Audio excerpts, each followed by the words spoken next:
नमस्कार दोस्तों, स्वागत है आपका हमारे YouTube चैनल बिंदास पढ़ाई में।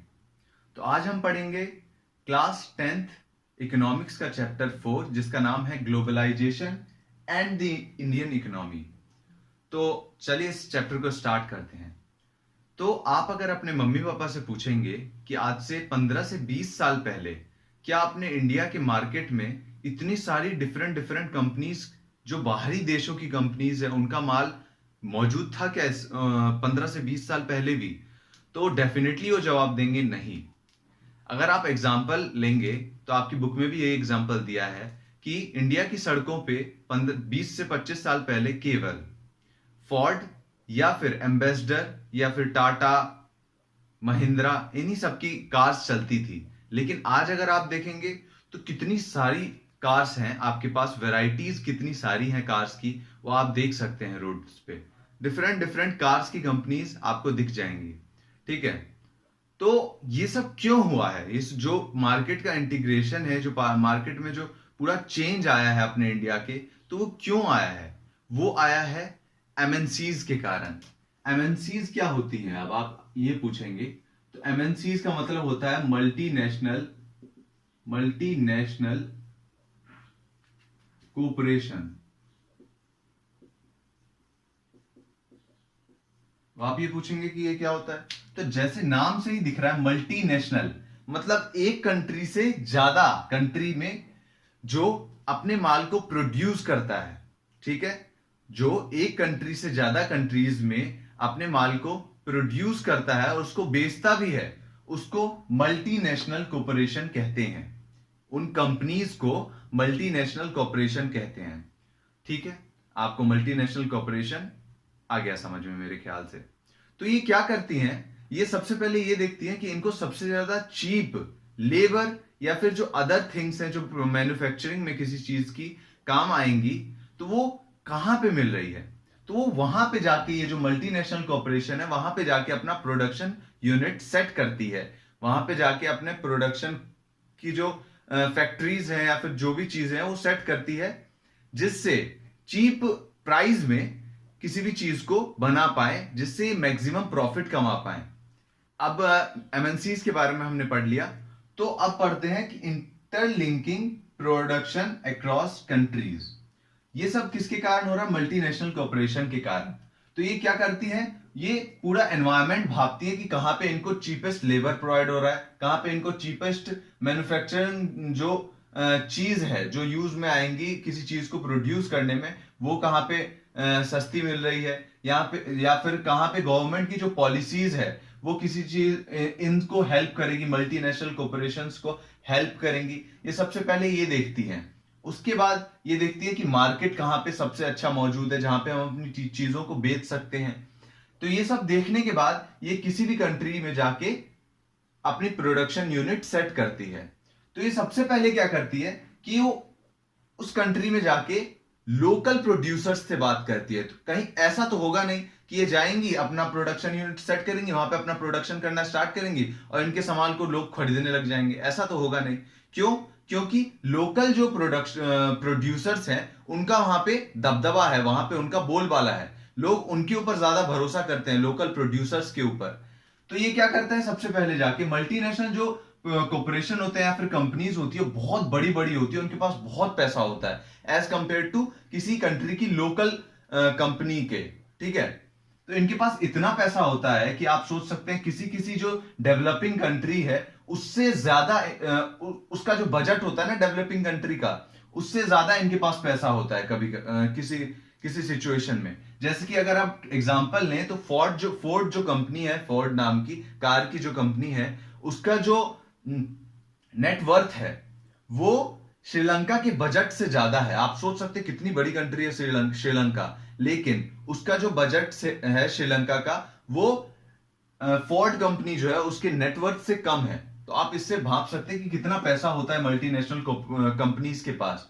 तो ये क्या करती हैं, किसी भी कंट्री में जाके सबसे पहले उनके लोकल प्रोड्यूसर्स से सेटिंग बैठाती हैं। आपसे ये इससे आप जल्दी समझ जाएंगे कि वहां पे सबसे पहले जाती है और लोकल प्रोड्यूसर्स को बोलती है कि भाई हम आपके साथ मिलके प्रोड्यूस करना चाहते हैं। पहली सिचुएशन तो ये हो गई कि वो उनके साथ मिल जाते हैं और बोलते हैं पार्टनरशिप में हम प्रोड्यूस करेंगे, हम आपको ज्यादा पैसा प्रोवाइड करेंगे, ज्यादा अच्छी टेक्नोलॉजी मशीन्स प्रोवाइड करेंगे, आप जिससे अपना जो प्रोडक्शन है वो और ज्यादा अच्छा करो और हम दोनों मिलकर प्रॉफिट कमाएंगे। सबसे पहला सिचुएशन तो ये करते हैं।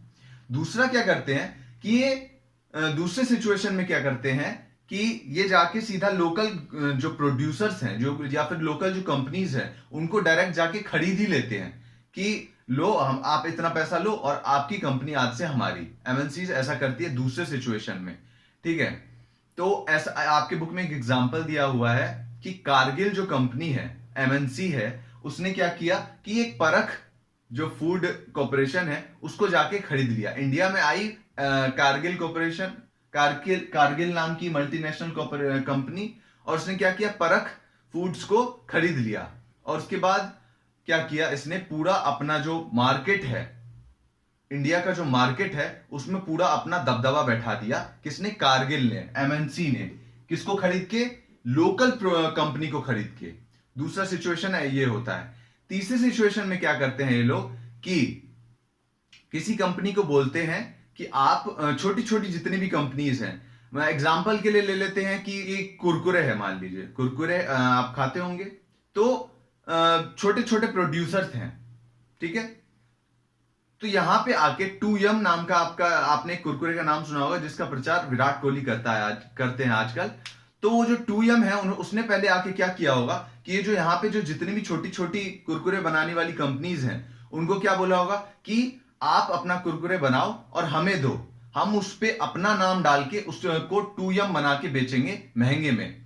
ये करती हैं तीसरे सिचुएशन में मल्टीनेशनल कंपनीज। क्या करती हैं कि अगर आप क्लॉथ्स में भी एग्जांपल ले लेंगे तो टॉमी हिलफेयर है, तो वो क्या करता है कि इंडिया में आके उसने अपनी एक प्रोडक्शन यूनिट सेट की, ठीक है। और वो क्या करता है फिर जो छोटे छोटे लोकल प्रोड्यूसर्स हैं उनको बोलता है कि आप कपड़ा बनाओ और फिर हमें दो, हम उसके ऊपर अपनी ब्रांडिंग करके उसको मार्केट में महंगे में बेचेंगे, ठीक है। तीसरे सिचुएशन में ये करता है। तो डिफरेंट सिचुएशंस हमने देखी जो मल्टीनेशनल कॉर्पोरेशन जाके सबसे पहले डिफरेंट कंट्रीज में जाके करता है। लोकल प्रोड्यूसर्स को के साथ जो रिलेशन है वो सबसे पहले फिट करता है। मल्टीनेशनल कंपनीज जो होती है वो किसी भी कंट्रीज में जाके सबसे पहले लोकल प्रोड्यूसर्स के साथ अपना कनेक्शन अच्छा बैठाती है जिससे वो उस कंट्री में अपना दबदबा बैठा पाए, ठीक है। तो हमने ये पढ़ा। तो अब क्या पढ़ेंगे? Foreign trade and integration of market. तो ट्रेड जो है ना, ट्रेड उसी के कारण डिफरेंट जो कंट्रीज हैं आज जुड़ी हैं, ठीक है। ब्रिटिश ने क्या किया था? ट्रेड के कारण इंडिया आया था, तो ब्रिटिश इंडिया को उसने क्या किया? कॉलोनी बना लिया। तो ऐसे ही ब्रिटिशर्स जो है वो डिफरेंट डिफरेंट कंपनीज में ट्रेड के बहाने से मतलब चीजों के आदान प्रदान के बहाने से गए थे और उनको अपनी कॉलोनी बना लिया। ट्रेड जो है वो कंट्रीज को जोड़ने में एक बहुत ही बड़ा इंपॉर्टेंट रोल प्ले कर रहा है ट्रेड ने, ठीक है। आज जो ग्लोबलाइजेशन हुआ है अपने पूरे वर्ल्ड में उसमें ट्रेड का बहुत बड़ा योगदान है। ट्रेड के कारण डिफरेंट डिफरेंट कंट्रीज जो हैं वो आज एक दूसरे से इंटरलिंक्ड हो गई है। इंटरलिंक्ड आपने देखा यहाँ पे वर्ड है इंटरलिंकिंग प्रोडक्शन, मतलब डिफरेंट डिफरेंट कंट्रीज जो है वो एक दूसरे से अब जुड़ गई है। उनका जो मार्केट है वो एक दूसरे से जुड़ गया है। जैसे कि आप एग्जांपल के लिए क्या कर सकते हैं? लेज जो चिप्स है, ठीक है, वही लेज चिप्स अमेरिका में भी है और वही लेज चिप्स इंडिया में भी है, कोई अंतर नहीं है। इंडिया में क्या, हर पूरी दुनिया में है लेज चिप्स जो है वो बहुत बड़ी एमएनसी है। लेज जो है वो बहुत बड़ी एमएनसी है, ठीक है। तो एग्जांपल के लिए मैंने आपको बताया लेज, ठीक है। तो अब क्या करेंगे? इंटीग्रेशन ऑफ मार्केट देखेंगे। तो ट्रेड क्या हुआ? ट्रेड ने क्या किया? पूरे वर्ल्ड को जो है वो एक चेन में पूरा जोड़ दिया, पूरे वर्ल्ड को। ये डिफरेंट कंट्रीज हैं, इनको क्या किया? पूरे एक चेन में जोड़ दिया, ठीक है। तो इससे क्या हुआ? डिफरेंट कंट्रीज में एक ही कंट्री, यहां पे एक कंट्री है मान लीजिए अमेरिका है, इसी का जो माल है वो डिफरेंट कंट्रीज में पहुंचेगा, ठीक है। डिफरेंट कंट्रीज में पहुंचेगा और डिफरेंट कंट्रीज का माल अमेरिका में भी पहुंचेगा और इस डिफरेंट कंट्रीज का माल एक दूसरे की कंट्रीज में भी पहुंचेगा। तो इससे क्या हो रहा है कि अलग अलग कंट्रीज जो है वो अपना माल बना के अलग अलग कंट्रीज में बेच रही है, ठीक है। अपने से अलग बाहरी देशों में, बहुत सारे देशों में बेच रही है अलग अलग कंट्रीज। तो इससे क्या हो रहा है कि पूरा मार्केट जो है वो इंटरकनेक्टेड हो गया है, एक पूरा चेन की तरह बन गया है।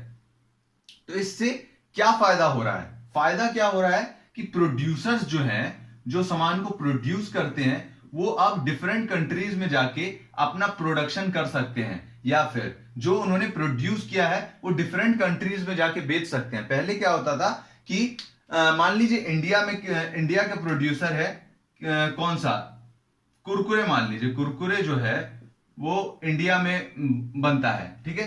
तो कुरकुरे केवल इंडिया में ही बिक सकता था पहले के हम सिचुएशन ले रहे हैं। तो पहले जो कुरकुरे जो कंपनी है वो अपने सामान को केवल इंडिया में ही बेच सकती थी। तो एक बहुत छोटा मार्केट नहीं हो गया एज कंपेयर टू पूरा वर्ल्ड। अब क्या है कि कुरकुरे जो है वो अब डिफरेंट कंट्रीज में अपना माल बेच सकती है।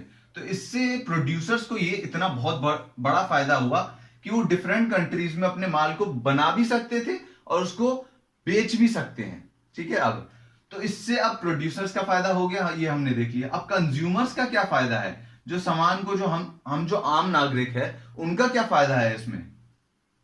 तो उनका भी बहुत बड़ा फायदा है। उनका क्या फायदा है कि कंज्यूमर्स के पास जो है वो अब चॉइस बढ़ गई है। पहले केवल कंज्यूमर कुरकुरे ही खा सकता था, लेकिन अब उसके पास क्या चिप्स है, चॉइस है। वो अब 2M भी खा सकता है, उसके पास 2M का भी चॉइस है, जो सेम ही प्राइस में मिलता है कुरकुरे के कंपैरिजन में, लेकिन 2M ज्यादा अच्छा है एज कंपेयर टू कुरकुरे। तो इससे क्या हो रहा है, कंज्यूमर के पास चॉइस बढ़ जा रही है। जैसे कि अगर एग्जांपल देखें तो नोकिया के मोबाइल थे, तो नोकिया के मोबाइल पहले 10-10 हजार 15-15 हजार में बिकते थे, लेकिन उनमें जो फीचर्स थे उनके वो उतने अच्छे नहीं थे नोकिया के मोबाइल के, ठीक है। एज कंपेयर टू रियलमी या फिर रेडमी जो आए हैं नए नए मोबाइल्स, उनमें बहुत सस्ते हैं वो मोबाइल। 10,000 की रेंज में आपको अच्छे अच्छे मोबाइल मिल जाएंगे जिसके feature as compare to Nokia बहुत अच्छे हैं।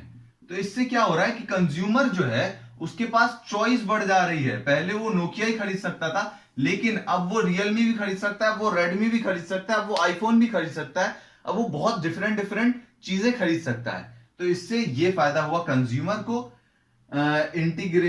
इंटीग्रेशन ऑफ मार्केट से प्रोड्यूसर को भी फायदा हुआ और कंज्यूमर को भी फायदा हुआ एज होल, ठीक है। तो इस वीडियो में केवल इतना ही। आगे का जो टॉपिक्स हैं वो हम दूसरी वीडियो में कवर करेंगे। थैंक यू इस वीडियो को देखने के लिए।